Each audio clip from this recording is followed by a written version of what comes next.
कपटी, कारस्थानी, क्रूरकर्मा अशी सगळी विशेषणं कमी पडतील असा औरंगजेब.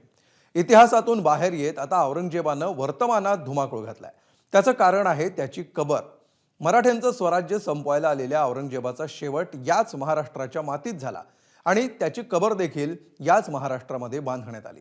पण आता याच कबरीवरून तलवारी उपसण्यात आल्यात. पाहूया हा स्पेशल रिपोर्ट.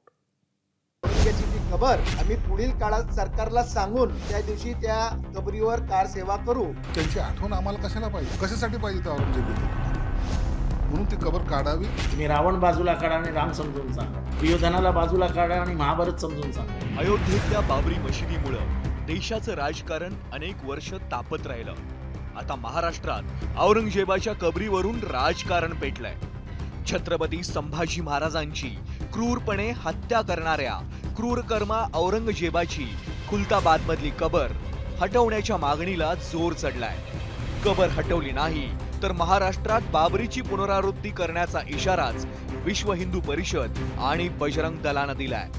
त्यासाठी 17 मार्च रोजी राज्यव्यापी आंदोलनाची घोषणाही करण्यात आली आहे. औरंगजेबाची कबर जी महाराष्ट्रातच नव्हे तर भारतात कुठेही ठेवू नये यासाठी ही मागणी असणार आहे.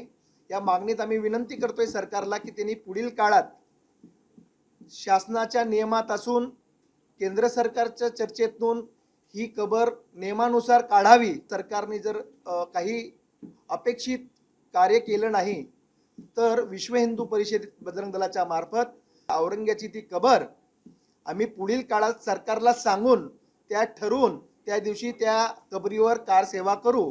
ज्याने स्वतःच्या भावांना मारलं, ज्याने स्वतःच्या बापाला मारलं, हजारो लाखो हिंदूंचं ज्याने धर्मांतर केलं, अशा सगळ्या औरंगजेबाची कबर ही या सगळ्या देशामध्ये असणं, कुठलंही स्मारक असणं हेच मुळात दुर्दैव आहे. तर या औरंगजेबाचं, या परकीय आक्रमकाची कुठलीही कबर कुठलंही स्मृतीस्थळ हे या देशातून नष्ट करण्यात यावं अशी आम्ही वर्तमान राज्य सरकारला मागणी करू. सरकारने ही जर मागणी मान्य नाही केली तर आता केंद्राशीही चर्चा होईल, परंतु लाखोंच्या संख्येने बजरंगी हिंदू समाज हा संभाजीनगरकडे कूच करेल आणि कारसेवेच्या पद्धतीने कारसेवा होईल. परिस्थिती गंभीर होण्याची शक्यता लक्षात घेऊन खुलताबादमध्ये औरंगजेबाच्या कबरीजवळ बंदोबस्त वाढवण्यात आलाय.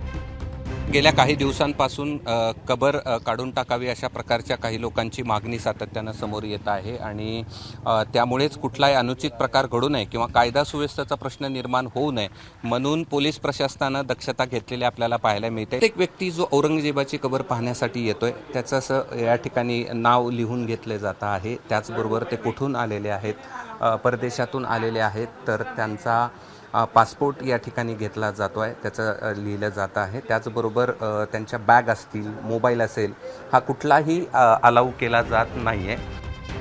शिवाजी महाराजांना धोका देणाऱ्या, संभाजी महाराजांचे हाल करणाऱ्या औरंगजेबाची कबर महाराष्ट्रात हवीच कशाला असं सत्ताधाऱ्यांनाही वाटतंय. सुधीर मुनगंटीवारांनीही मागणीला पाठिंबा देतानाच एक वेगळा तोडगा सुचवलाय. नाही, आमची तर भूमिका, पक्षाची भूमिका हीच आहे की औरंगजेबाची कबर इथं नको आहे. कशासाठी पाहिजे? तो त्रास आम्हाला कशाला पाहिजे? एक राजा तिकडनं येतोय काय, इथलच्या हिंदूंचे मंदिरं पाडतोय काय, महिलांवर बलात्कार करतोय काय, अनेक लोकांना छेडतोय काय. अहो, संभाजी महाराज सारख्या महाराजांचे डोळे काढले, गरम सळ्या टाकून नखं काढली, 40 दिवस त्याला हलाल करून मारलं. त्यांची आठवण आम्हाला कशाला पाहिजे, कशासाठी पाहिजे ते औरंगजेब इथं तुम्हाला? म्हणून ती कबर काढावी. शेवटी काही चूक काय मागणीमध्ये? औरंगजेबाचं उदात्तीकरण कसं होऊ शकतो? याची कबर जी मातीची आहे तेवढी ठेवावी, बाकी जी संगमरमर आहे, जसं मी अफजल खानाच्या कबरीचा आसपासचा परिसर साफ केला तेवढं साफ करावं आणि तिथं बोर्ड लावावा की छत्रपती संभाजी महाराजांना 40 दिवस ज्या औरंग्याने त्रास दिलाय त्या औरंग्याचं हे तळग आहे. विरोधकांचं मात्र यावर वेगळं मत आहे. शिवाजी महाराजांच्या पराक्रमाची साक्ष देण्यासाठी औरंगजेबाची कबर शाबूत ठेवणं त्यांना गरजेचं वाटतंय. तर औरंगजेब सारखी एक बलाढ्य शक्ती होती, ज्याच्याकडे पैसा होता, मनुष्यबळ होतं, हत्ती होते, बंदुक्या होत्या. अशा पैशावाल्याला, बलाढ्य शक्तीच्या माणसाला सुद्धा इथं 27 वर्ष या महाराष्ट्रामध्ये राहावं लागलं आणि राहून सुद्धा त्यांना राज्य करता आलं नाही, याचं एक प्रतीक म्हणजे त्या औरंगजेबची ती कबर आहे, त्याला त्या प्रतीकाला आज काढून उद्या त्या बाबतीतली चर्चा नाही झाली तर इतिहासामध्ये कुठेतरी गडबड काही लोक उद्या जाऊन करू शकतात. त्यामुळे त्याचं एक प्रतीक म्हणून मला असं वाटतं की त्याला हात न लावणं जास्त कदाचित योग्य ठरू शकतं. औरंगजेब क्रूर कर्मा होता हे स्पष्ट आहे, स्वच्छ आहे, त्याच्याबद्दल बोलण्याची गरज नाही. परंतु छत्रपती शिवरायांच्या महाराष्ट्रात त्याला इथंच गाडून घ्यावं लागलं, हे कुठे गाडून घ्यावं लागलं दाखवणं तर गरजेचं आहे. नाही तर ते तुम्ही काढूनच टाकता. औरंगजेब कुठे गाडला गेला माहिती नाही, तो या महाराष्ट्रातच गाडला गेला, हे आवश्यक आहे. फक्त त्याचं ग्लॅमरायझेशन करण्याचा जो प्रयत्न होतो तो अतिशय निषेधार्ह. औरंगजेबाची कबर हटवणं म्हणजे शिवरायांचा जाज्वल्य इतिहास पुसून टाकण्यासारखं असल्याचं विरोधक मानतात. मला काही बोलायचं नाही बाबा, तुम्हाला काढायची तर काढा, फेकायची तर फेका, ठेवायची तर ठेवा, आम्हाला काही बोलायचं नाही.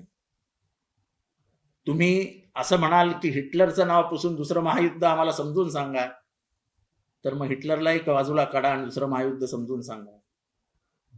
तुम्ही रावण बाजूला काढा आणि राम समजून सांगा. दुर्योधनाला बाजूला काढा आणि महाभारत समजून सांगा. चालेल, समजवतील. रावणाला बाजूला काढून राम समजवतील, दुर्योधनाला बाजूला काढून महाभारत समजवतील, काय करतील आता. छत्रपती शिवाजी महाराजांनी प्रतापगडावर अफजल खानाची कबर कशासाठी नेमली होती? मग शिवाजी महाराज चुकले होते का?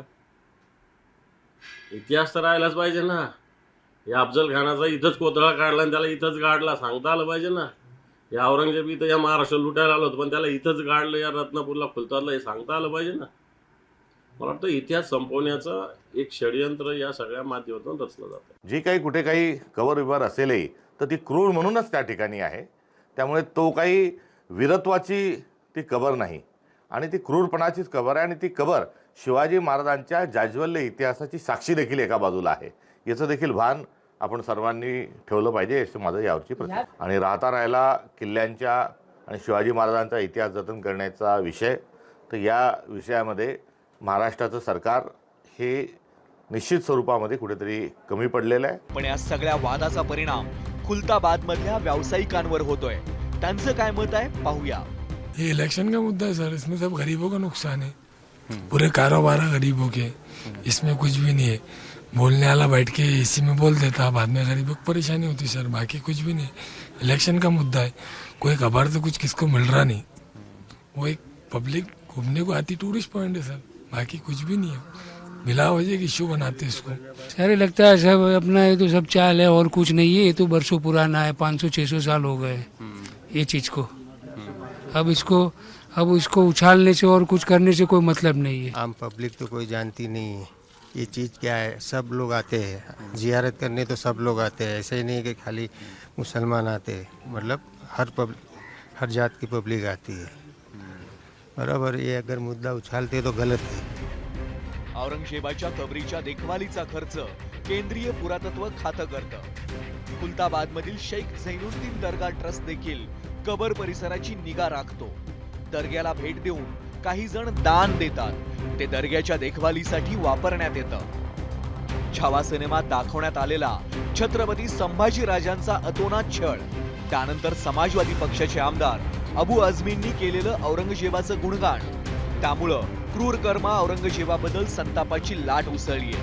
पण कबर हटवून औरंगजेबाचं नामोनिशाण मिटवणं योग्य की शिवरायांच्या पराक्रमाचा इतिहास तेवत ठेवण्यासाठी औरंगजेबाची कबर शाबूत ठेवणं गरजेचं, हा मुद्दा मात्र वादाचाच राहणार आहे.